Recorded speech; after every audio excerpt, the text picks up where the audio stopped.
Greetings, everybody. I'm Jeremiah. That's him. She's Vania. That's me. Welcome to another episode of the Beard and Curls podcast, where culture and creativity meets consciousness. And if you're new here, consider subscribing to our YouTube channel or follow us on your favorite platform for the latest, most exciting conversations anywhere.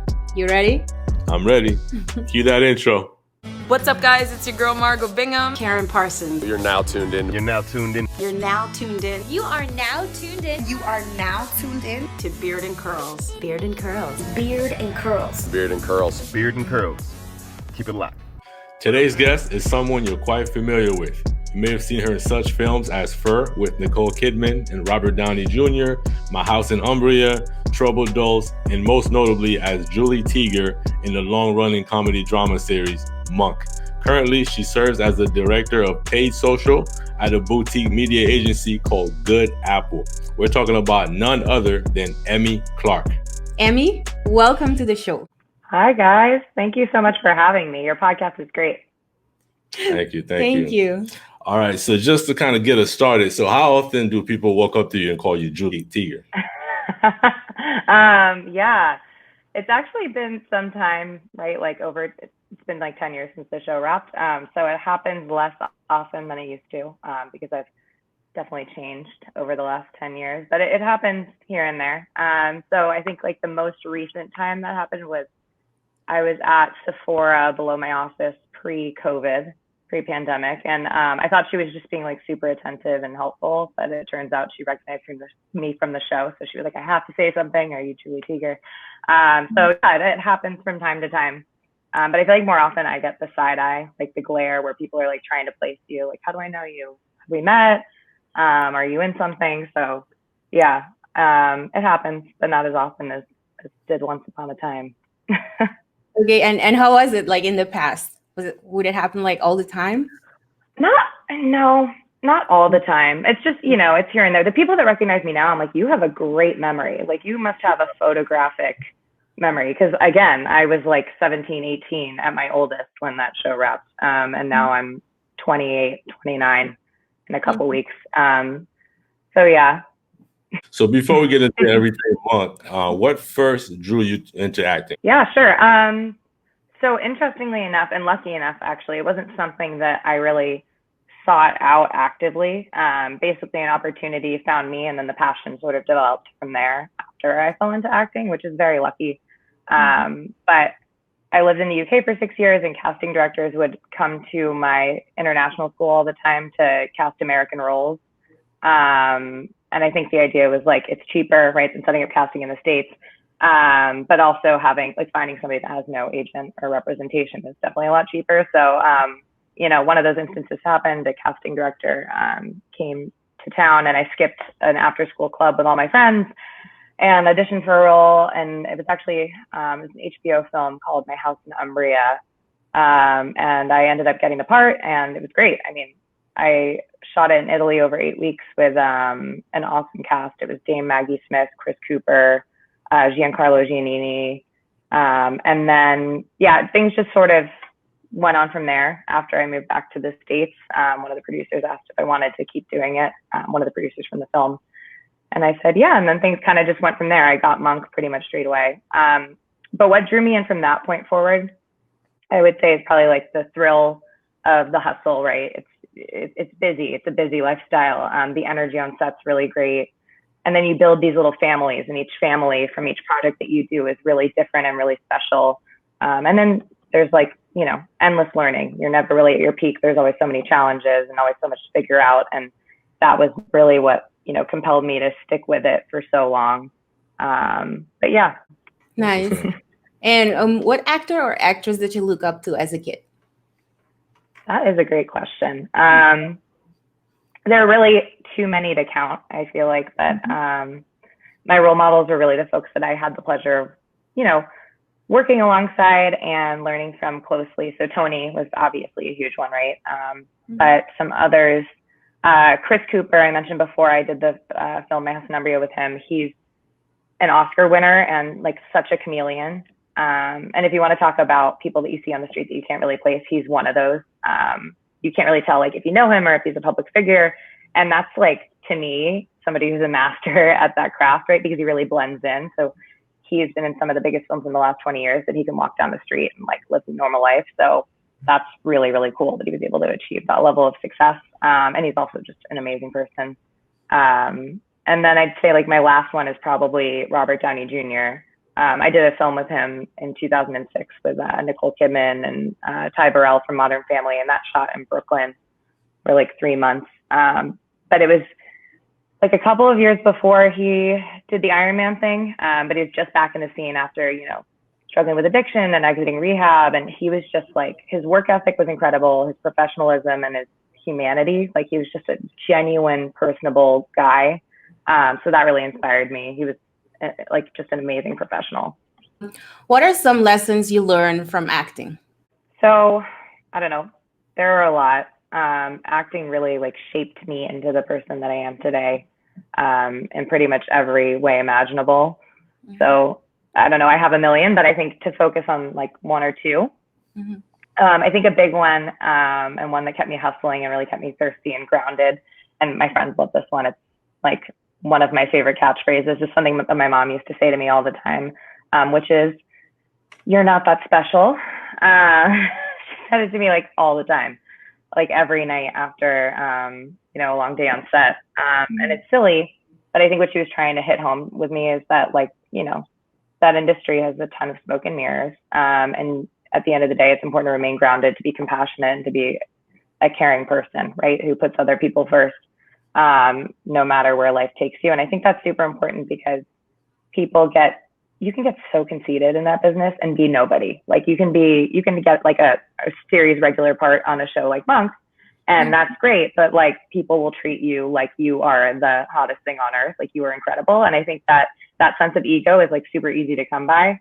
I don't know, what she was trying to say is put your foot down. Like people are going to try and wait on you hand and foot and say, no, I can do it myself. And, you know, just practice humility, and understand that you're part of a bigger machine, which is really important. So, I don't know, I think there's just a tremendous sense of accountability and responsibility, which is definitely challenging to have on your shoulders as an 11-year-old, or a 13-year-old of, okay, I want to go play outside with my friends. But at the same time, when I step on a set, anywhere from 50 to 500 people are depending on you, right? So you need to come really prepared to work hard.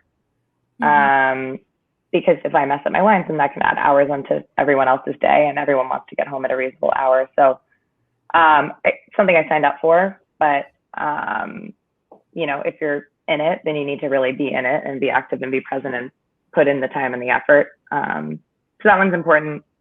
And then I think my last thought on that is just, and this is a huge one for me, is that discomfort is really integral to growth, right? That's something that I really take with me in every area of my life now. I'm applying this, and it really pushes me to be better and to be my best self. With acting, it was always really exhilarating, because I'm not an actor by nature. Like I get the worst stage fright, like to the point where I shake. Like it doesn't come naturally to me. And I think like the biggest, like the most growth that I'd seen and the biggest breakthroughs that I had were all as a result of feeling super uncomfortable. And so that's something that, like, when I feel that now, or when I felt that throughout my 12 years acting, if I didn't want to do it, then I would force my hand. I would raise my hand, even if I didn't want to, you know, take on the challenge, because I feel like I come out of it so much better. So those are the big ones for me, I'd say. But I think like the discomfort piece is like, I mean, you don't want to be super uncomfortable, but I think if you ever feel that feeling, to kind of go with it a little bit and see where it takes you. So would you feel uncomfortable before you have to do your act, or also during your act? Yeah, before and after. Like one of my favorite examples of this, oh my God, was the episode Mr. Monk and the Critic. Before we shot that, I actually was sitting down at lunch for one of the other, we were shooting another episode, and the writer, Andy Breckman, was like, what do you want to see Julie do? And I was like, I don't know, I'm down with anything. Like, I've had such a good time so far. I said, pretty much anything that you guys have Julie do, I'm excited about, except for singing. Do not make me sing. I only sing in the shower. I was joking around. so he calls me like a couple weeks later and he's like, so Emmy, I remember you telling me how much you love to sing. So I wrote this script. It's coming your way. It's called Mr. Mugg and the Critic. And like you sing in a play. And I was like, oh my God, like he misheard what I said. And I freaked out. Like I was 16, 17. So the notion of being up on stage in like a little House on the Prairie costume, like lip syncing to my own voice in front of 500 extras was mortifying. And I did not want to do it. But the adrenaline rush and then subsequently, like, I don't know, it's really character building, like having to publicly, I don't know, I was a teenager. So if anybody looked at me at that age, I was just like, like it's terrible. So the notion of singing on stage was horrifying. And also, but I came out of it like way stronger and better. And it wasn't that bad. And I don't think I was terrible. And yeah. Like that's actually like my favorite episode of you. And oh, really? I remember that. I mean, you sang that song "Away," right? That was the name of the song. Yeah. And so that was nice. Oh, well, actually, thank you. The last scene where you were actually at the office where the critic worked at, and you had to kind of sing because your mom was making you sing in front of him, and you pulled it off. You looked like you were uncomfortable. Like I don't want to be here doing this, and she's got me out here doing this. Well, I don't know if that would be called acting, right? Because I was genuinely feeling that. But yeah, that was what you don't see in that scene that was actually happening that makes it even more like cringeworthy is I had a tiny earbud in my ear, or this was at the police station, I think. Yeah, I had a tiny earbud in my ear playing the musical accompaniment, and I had to sing out loud. Imagine like 100 people on a stage watching you lip sync to your own. I mean, no, that time I was singing out loud. With no music background and everyone's just watching you on tiny monitors. Like it was so embarrassing. And again, it was character building and I came out of it being like, okay, if I can tackle something that is probably one of my most irrational fears / just insecurities, then, you know, I can take any challenge head on. But yeah. I'm glad you liked the episode. That makes me happy. Oh, without a doubt. We were just talking about it like before we started the podcast. Like I was asking him, so which one is your favorite episode? And he and he mentioned that. If anybody remembers that episode, that critic wasn't even there. So I don't see how he could have not known that was a beautiful voice and a beautiful song. Oh, that's so sweet. That's so sweet. Thank you. My friends still love to pull that one up on YouTube to like, you know, make me cringe. That's a favorite. So one day maybe I will be able to listen to the song. Like I can't do it right now. still too raw. Got it. So speaking of Monk, how did you land a role on that show? Yeah. So I touched on it before, but Monk was actually one of the first things that I auditioned for when I moved back to the States and kind of kicked off a career. So it was really a whirlwind. I actually didn't know much about it at the time. And unfortunately, because I think I was like 11, I don't remember my first audition or two, but I remember the screen test. So they flew me out to LA. And I remember coming into this big, scary room and there were 3 chairs at the front and Tony and Trailer were sitting in 2. And then there was one in the middle for me. And there were just tons of the network executives and studio executives and directors and producers kind of sitting there as well, waiting for me, which was very daunting, but Tony and Trailer were so friendly and immediately put me at ease and we bounced off of one another and had a great rapport pretty much straight away. So I don't know. I remember leaving and going to dinner with my manager and my mom, and we got a call a couple hours later that I got the part. And I remember being like hysterical because I was terrified, but I was also thrilled at the same time. But there was just so much unknown. I didn't know, like I just settled, you know, in the East Coast, and I was like, do I have to move over here? What does this mean for my family? Like, again, my mom was supporting me as long as I wanted to do it, but like, what was this going to mean? I had no idea what I have to pull out of school altogether. So it was very scary at first, but the producers were super accommodating and I ended up being able to balance everything super well. So, but yeah, that was kind of how I landed the role from what I remember. Okay. So when did you realize you were a part of something special? That's a great question. I don't know. I feel like it was really immediate. I don't know of like one particular moment, but I feel like everyone just had so much fun and you could just feel the love and the joy that everyone kind of had for being a part of the project and being with one another pretty much from the moment I stepped on set. So that was really great. But everyone, like from the prop masters to the makeup team to the caterers to the producers to the cast, everyone just had so much respect for each other, and that just felt really unique and special to me. But we were always laughing. It was such a fun show to make. And I feel like when I think about the moments that were really special, it was really the smaller things that I remember filming the most. So like the little scenes at Monk's house or Natalie's house or the police station, which were all filmed kind of at our home base on the Paramount lot in this one studio, the stage that we had. So that was our home base, and that's when it felt really intimate. And some of the funniest moments were just spent on that soundstage. But or the personal connection that I had with people was really what made it special. But I feel like it got more and more apparent to me. It's still becoming more and more apparent to me by the day how special the show was to other people, which makes it really special to me, more special to me every day. But I feel like people reach out to me all the time from countries all over the world, like Germany, Brazil, Iran, a lot of Iran, and then India recently. I think the show premiered there within the last year or so. Just telling me how much the show means to them, even during lockdown. And I think that's just awesome. I think last year was the 15-year anniversary of the show's premiere. And there was like a lot of press out at that point. And that was just a whole other level of, okay, wow, this meant a lot to a lot of people in ways that I didn't realize. Huffington Post published an article. It said something about like how important of a show it was in like the post 9/11 world to kind of bridge age gaps and unite families and living rooms. Kind of a show that everyone could get behind, that was funny and light and not too serious. And that really, resonated with me. I had no idea how special it was to people. So that really makes it more and more special to me. Mm-hmm. Wow, definitely. Nice.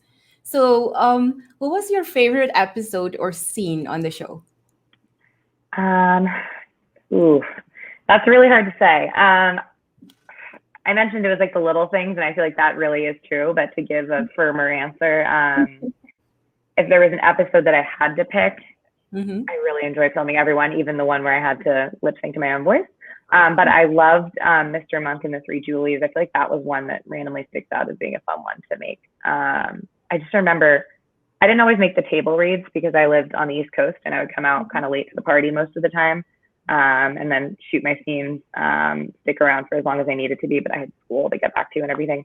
But when I did go to the table reads, they were awesome. And I think we had a really good one for that one. It was like the big homage to Hitchcock and Psycho, and just we were in tears, like reading through it. So that was a fun one. And I think it was also like the first time that Julie kind of showed a bit of flair to her character. She was a sweet girl, but like she didn't challenge anything. Like she didn't push her mom too much until like the fashion show when she ran away, but she was like a good kid. So it was fun to kind of have some tension going on and give her a little bit more, like make her more layered as a character. So that's why I liked that one, but that one was fun. That's the one where they were going around killing Julie Teegers? Yeah, killing Julie Teegers. Like a very random, like very specific premise. It was, yeah. When I asked him before we started a podcast, like, which are your favorite scenes? And then he mentioned the one with the singing. And that one. That's my second favorite. Oh, really? Yeah, that was my favorite. Oh, that's so funny. Oh, good. We're 2 for 2. Yeah, that is so funny. One thing that I thought was so funny is when you created the email account for Monk. Yeah. Oh yeah! Oh my God! You were asking him for a password. And he said, "Oh yeah, wait, what did I say?" Rudy, and then you were like, "Yes, but everybody would think guess that." So. Guess that. Yeah. And then he kept thinking, and then okay, let's do her. Let's just go with Judy. Forget it. See, those were the scenes that were so fun to film because it was just like peak like Monk mannerisms, and you just when we do the rehearsals for those scenes, like everyone would be in stitches. Like it was those ones really that were so fun. Like just prime Monk, right? Like that's such a Monk thing. Trudy, no other passwords. Yeah. Speaking of Monk himself, like Tony Shalhoub, what was it like to work with him, and how different is he from that character Monk? I mean, I would say he's very different. I'm sure he you have to draw from reality, so there must be some mannerisms deep in there somewhere. I think everyone has a bit of monk in them, especially right now, right? And that's why yes. like there was like the peacock thing recently, right? And the sheltering in place and everything. Like I feel like that is super relevant right now. I've seen so many monk memes lately, but he's amazing. He's a master, right? So it was incredible getting to watch him get into his character and do his thing, and kind of like put the monk hat on. It became like he had it down to an art towards the end. I feel like you'd see him right before they say action, and watching him get into the character, he'd like do some of the hand motions and the mannerisms. You could just see him like he kind of tick a little bit, and you're like, oh, he's channeling, he's getting into his monk mindset, and it was awesome. So it was really, I don't know, he's really gracious and humble, and he's such a kind person. He's so endearing and personable, and I feel like he really looked out for everyone, not just the cast, which like that's important, but the crew too, which I think makes you an all the more better person, because every single person on the set is as important as the next person, or should be treated equally. But he was a special guy, and it was really a pleasure getting to work with him for the 6-7 years that I did. Wow, that's awesome. Was it kind of hard to keep it together at times, knowing that, wow, you're really doing all of that right now when we know that's not who you really are in real life? I mean, sometimes, but there's the fourth wall. You say action, and you're all there for a reason. So even if there was that time when it was really hard is, if there was a rehearsal where we just were in stitches, there, like, you keep that kind of in your back of your mind when you actually go to shoot. And then there are the first few takes where people just crack up, and then you're like, oh God, like, need to focus. It's hilarious, but we all want to get home at a reasonable time. So, you have to do your best. But yes, sometimes it was challenging to keep it together for sure. Not gonna lie. Do you guys still keep in contact as a crew? Like, do you still keep in contact with your castmates? Yeah, I mean, I think it's been many years, but I do keep in touch with a couple of the folks. I'm probably closest with Trailer Howard, who played Mom, and she and I were always like super tight knit throughout the filming of the show. Something about that mother-daughter TV bond. But I keep in touch with folks from the cast as well. I mean, the crew as well. But yeah, I mean, such a special, like, it was just such a special 6-7 years for sure. And it was like amazing to grow up around such awesome people. Wow. You talked a little bit about it earlier as far as like the peacock, monk shelters in place. It was kind of sort of like a monk revival of sorts. I was actually a little disappointed to see you in there, but do you think that there's ever going to be a point where we have a monk reboot of some sort? And if so, would you reprise your role as Julie Teeger? Yeah, I mean, I get asked this a lot actually, and I guess I always say back, like, who's to say about the monk reboot? I don't know. Your guess is as good as mine. I've heard rumors in the past, and then there have been some things that have made it a ways down the pipeline, from what I understand. But I would say never say never. And if something did happen, I would definitely be open to the opportunity. I do not act anymore, but Monk was such a special experience, and I really did love playing Julie. So even though that's like definitely a part of my past, and I'm really happy with what I do now, I don't know, like getting to work with all the folks again, like I can't say no to that. That would be amazing. But yeah, I saw that shelter in place thing, and it was really sweet, and I got a lot of outreach about that. I actually talked to Trailer right when they finished filming that, before it came out, and she was like, it was such a blast seeing everyone's faces. Okay. And you just said it right now. You said you don't act anymore. So you've ended your acting career and have since pursued your passion for marketing. So what was that transition like from acting to now, what you're doing? It was pretty abrupt. It was like the end of one chapter and the start of another one. I think like life's big changes, right? Or transitions are never easy for anyone. And acting in this career was pretty much all I knew from a really young age, right? Like having a career and working 9-hour days from the age of 10 is definitely not normal.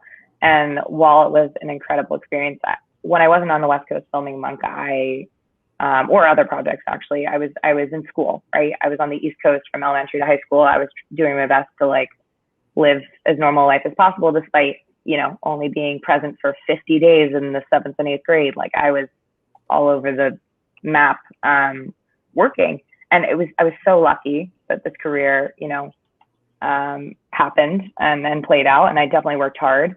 But I think just over time, I felt that I wanted to pursue other opportunities. So I was able to finance my higher education through the acting thing, which is really awesome. I studied communications at Fordham University in New York City, which is where I live now. And I think especially as college progressed for me, it became clearer and clearer to me that I wanted to pursue other opportunities. Auditioning wasn't as fun for me anymore. And I don't know, I just was scared to change course. And it was something that it was all I knew. So pulling the plug on it felt a little scary and daunting. And I had no practical experience in terms of real world jobs either. I had a career in acting, but I had no internships or anything like that. So it was nerve wracking, and I thought that I would regret shifting gears, but I have not. I'm really happy with the decision, which everyone's like, you regret it? Would you do it again? I'm like, I don't think so. I think it was perfect amount of time, perfect experience. But 10 to 22 is a good run, and I'm on to other things now. Okay. Mm-hmm. I totally get it. So you got to find your passion and pursue that. And it seems like you've done that. Exactly. Yeah. Okay. Mm-hmm. So you're the director of paid social at a boutique media agency called Good Apple. Tell us a little bit about, what you do and your role in that company. Sure. I'll keep it brief because I feel like it's not as exciting as the acting stuff. It's a little boring. I could go on and on about it though. I'm definitely a media nerd. But I've spent the last 6 years working at Good Apple, which is, they focus in media strategy planning and buying. And basically what that means is we have clients in a bunch of different verticals: retail, e-commerce, even pharmaceutical and healthcare. They kind of come to us with marketing budgets and goals, and then we kind of build and execute strategies to help meet or beat those goals through marketing. So I have built this team at Good Apple over the last couple of years as we've grown that specializes in social media marketing campaigns. So on Facebook, Instagram, Snapchat, Pinterest, TikTok, all those things, there's a place for them in a media marketing strategy. So these campaigns that I refer to are mostly made up of the ads you're used to seeing on your feeds and in your stories, and also things influencer partnerships and stuff.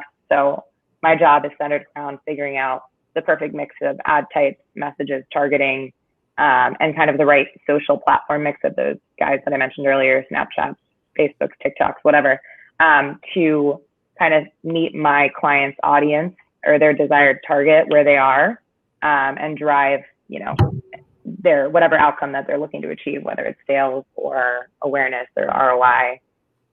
So that's the bubble version of what I do, but yeah. Got it. So earlier you talked about a little bit about how acting didn't come natural to you. So when you're doing what you're doing now, does it feel different? Does this come a little bit more natural for you?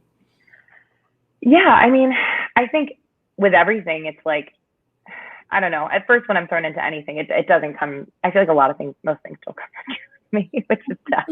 But you're thrown into any. I feel like it was similar to acting, where I was thrown in at first. I was like, is this for me? Do I understand this? Do I have the chops for this? Because I feel like with a lot of careers, right, you have to learn a whole specific set of languages almost. Language. It's a whole specific language. And there's just so many little intricacies that you need to figure out. And it's the same with acting. But I feel like now I'm very comfortable with what I do. I'm very passionate about it. And I feel like I've gotten the hang of it. But what's exciting about this, and it's the same with acting, is there's still so much to learn, right? And I'm very focused on learning when it comes to anything. If there's no more learning to be had from it, then I do it. It's kind of my thought process. So yeah, still have a lot to learn, but it definitely feels natural now. Didn't at first. Okay, got it. That's good. And what are some of the things that you learned in your film career that you're using right now in your current role? Yeah, I mean, honestly, I think my answer will overlap a lot with what I said earlier, but I think that those are things that I channel into my everyday now. So strong sense of accountability, that sense of preparedness. I need to prepare for everything that I do, whether it's a small internal meeting or a big presentation or anything in between. I also feel was what my mom kind of pushed on me before, that I mentioned before. I kind of do my best to take responsibility upon myself to make sure that I am improving the experiences of everyone around me in my work environment, whether it's my team or just people that I happen to collaborate with on a daily basis. I want to support everyone around me in any way I can. And that's something that like really matters to me, because I feel like you can only succeed as much as, you know, those that are working, that are in it with you. So that's a big priority of mine. And I think that carries over from acting too, of just like making sure you're doing your best. And yeah, I think the last piece is really just that whole notion of if you're not uncomfortable, you're not growing. And, you know, even if I fail pursuing any of this stuff, these challenges or opportunities, I think there's still so much growth and failure that I really appreciate too. So I see all of it as a win-win. Wow. Yeah. That's some good life lessons there. And so like everything, like being able to like walk away from something like that, where most people will be like, oh, this is glamorous. Why would you walk away from that? But you were willing to say, you know what, I've given it all the years that I could have given it, and now I'm ready to do something else. So being able to kind of start a new career, a second act of sorts, and being able to say, okay, now I'm doing what I'm really truly passionate about. So what do you feel like the future holds for you? Like what's next for Emmy Clarke? That is a great question. I don't know. I feel like I have so much more to learn, and if anyone who's listening is in media and marketing, it's possible you might hear from me in some way, shape, or form. But because I feel like I'm really just getting started on that front, right? Like in the grand scheme, 7-6 years into a career is really not a big chunk of time. So I have a lot more to do there. But other than that, I don't know if I have anything exciting right now. I feel like I've been in the city for 10 years. This pandemic's not forcing me out. I'm going to keep on the grind here and make the most of the journey and see, you know, what happens and just take each day as it comes. I feel like there's, you know, 2020 is throwing a lot of challenges at everyone, but there's still a lot to be grateful for. So I don't really know what's next, but I'm excited. Okay. Awesome. Awesome. So Emmy, where can someone find you online? Where can someone find me online? I am very under the radar online. I don't have much of a presence. I'm actually impressed that you guys found me for this podcast, but I'm really glad you did. It's been a pleasure. But you can find me on Instagram. I think it's, oh wait, you have it here. It's _ Emmy Clarke. I like don't even know off the top of my head. It is pretty boring, and there's just pictures of my life and my world, and nothing really substantive there or interesting, but there I am. The one to follow. Definitely. Well, Emmy, we're definitely glad you accepted the invitation. It's been an honor to sit down with you and just kind of go down memory lane, and also just kind of get caught up on what you're doing right now. Seems like there's definitely a whole lot more in store where you're concerned. So we're definitely glad for everything that you share with us today. Thank you guys. It's been so nice talking to you. The content that you guys have is really awesome. I've been poking around and learning a lot about a bunch of different things. So I was really excited when you guys asked me to be a part of this. Thanks so much. Well, there you have it, folks. That's our show for today. Thanks again for tuning in. And as always, like it or not, Beard and Curls is the new his and hers.